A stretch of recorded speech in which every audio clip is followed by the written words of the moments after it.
Welcome back to First Take. Now to the NBA, where Luka Doncic continued to shine. 43 points, 7 dimes, 137-130 win for the Lakers against the Pacers. The Lakers have now won 13 of their last 15 games, but Luka also recorded his 11th straight game with at least 30 points. He is the first player to score 30 points in 6 straight games, with all of them coming on the road. Michael Jordan also did it 7 straight games from November to December of 1996. But can Luka's play lead the Lakers to the finals if he stays at this level? Brian Windhorst is back here with us.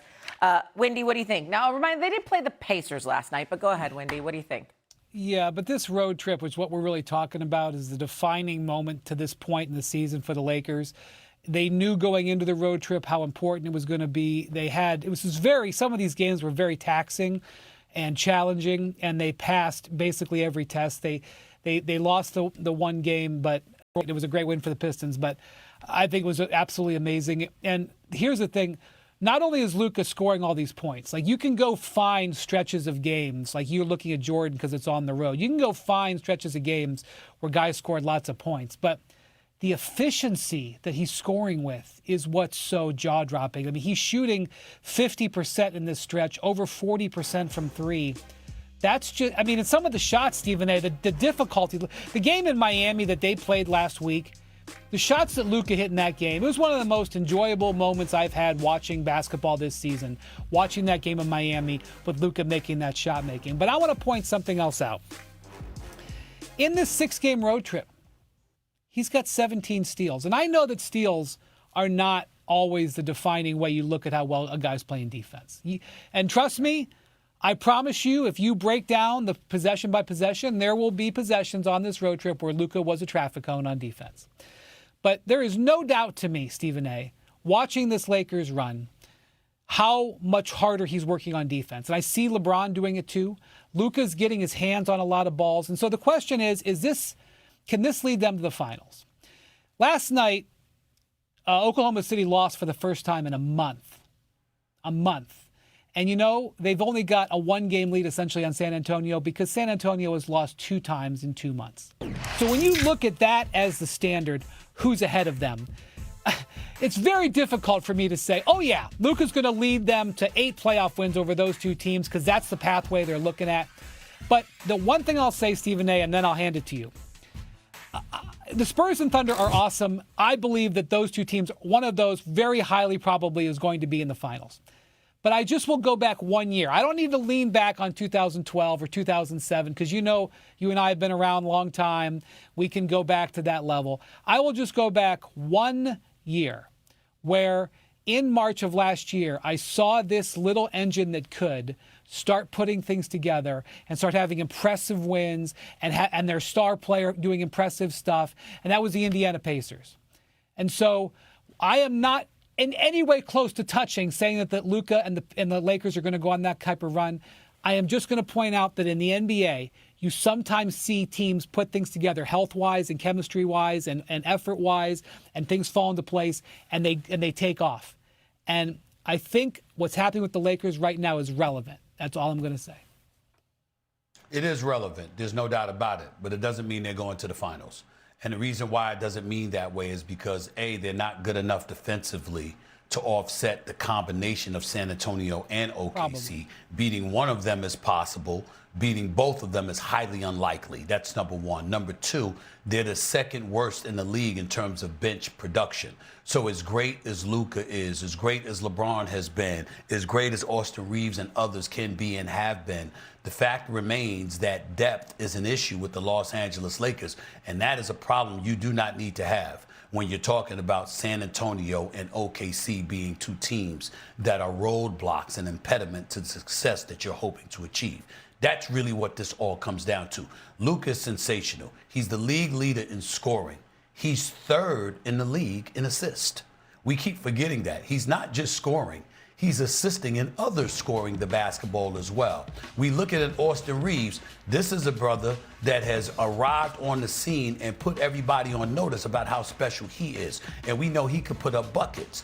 You look at LeBron, he's playing center at times. He's putting up triple doubles at times. He's dunking, leading the league in fast break points. And in the open court is playing above the rim in his 23rd season in the NBA, which is nothing short of phenomenal. So we're seeing all of these things.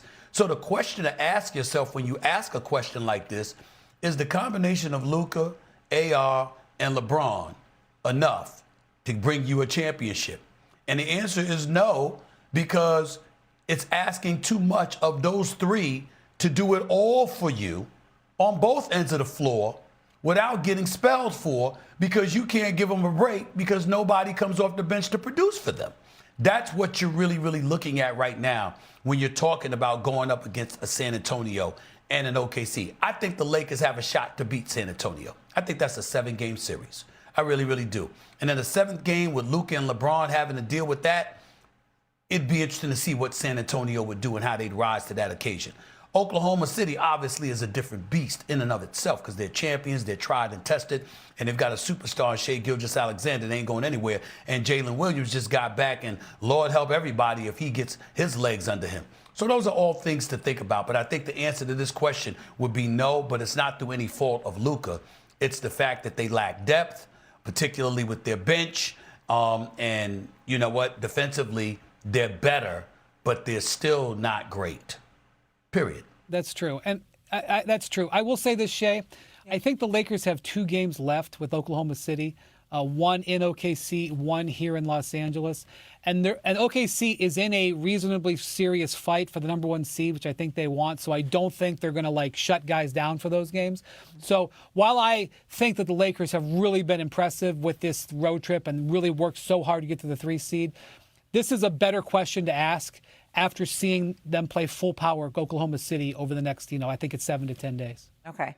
You mentioned the 17 steals for Luka Doncic over the last 11 games. He's averaging almost 40 points per game, a stat line we haven't seen. I'm not pointing any fingers at people who said that. All of a sudden, what are we saying about Luka and LeBron and this collection of Lakers with 10 games to go in the season? Yeah, and look, they've got the pecking order in place. Luka is on an absolute tear. He's a legitimate MVP candidate, leading the league in scoring efficiently. LeBron is thriving in that kind of backseat role with Austin Reeves riding shotgun. No question the Lakers have the firepower to make a deep playoff run. The question is whether the defense will hold up. They are defending well right now. I mean, last night they kind of mailed it in on that end, but it was the Pacers. Overall, they're defending well right now despite their personnel. They're doing it with a lot of smoke and mirrors. They're doing it with hustle and scheme. The question is, can that scheme stuff, can the smoke and mirror stuff hold up in a 7-game series against elite competition? That will define how deep the Lakers can go in the playoffs. What do you think, Jay Will? Greeny, I agree with Tim, but I'll say this. You go out, you get a guy like Marcus Smart. There's been all this buying, when he was in the lineup, his plus-minus in this win streak is probably the best it's been for this team the whole year. DeAndre Ayton, getting him to buy into being a rim protector. I think a lot of this comes down to, and Tim, I saw you shake your head. That is questionable, right? It comes into JJ Redick and the schemes defensively. And at the end of the day, defensively, those 2 pieces, the firepower operating at a prolific pace, and the scheme of JJ Redick will ultimately determine the ceiling of the Los Angeles Lakers. So, McNutt, you're the expert. I'm just a fan. But I can see this. Dallas made an unexpected run to an NBA final with Luka Doncic a couple of years ago, and we thought this is the formula for Luka. We knew exactly what you need to put around him. This team is the opposite of that. Right? They don't have any of the things that team had. But this seems to be a little different. They have more ability to help him on the offensive end.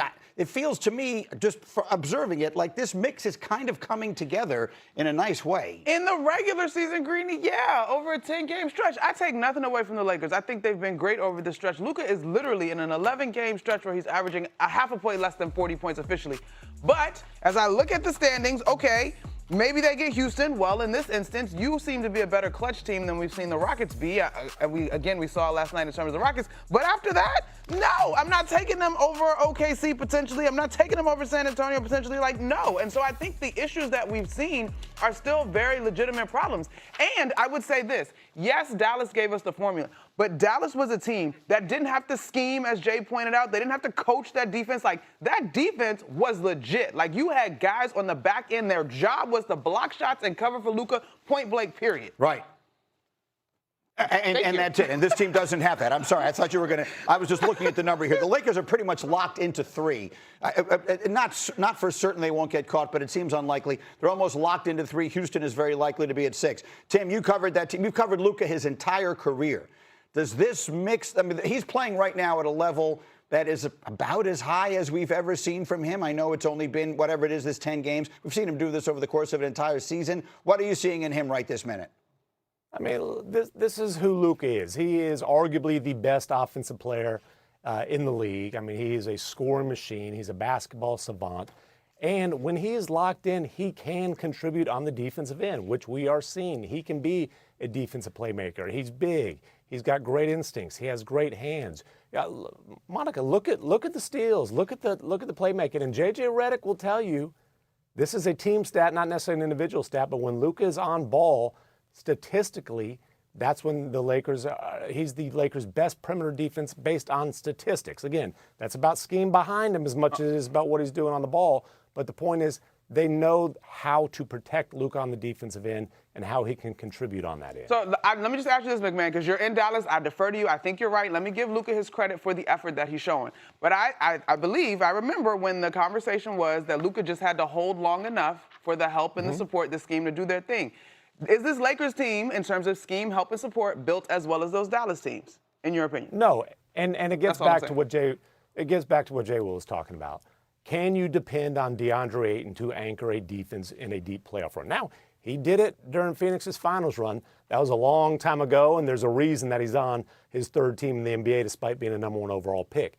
Can DeAndre Ayton be a dependable defensive anchor? If he can answer that question in the affirmative, then the Lakers absolutely have a chance to come out of the Western Conference. There is plenty of reason for doubt. Yeah. Monica, I'm with you. I saw that look you gave. I saw Yeah. the look you gave, Monica. I'm with you. I'm like, I don't know if I trust in that. I hear you, but. And this may not be, Jay, the day for you to be giving a lot of nonverbal signals, to be totally honest with you, because where you're sitting just keeps getting darker and darker. I don't know where you are, one way or another.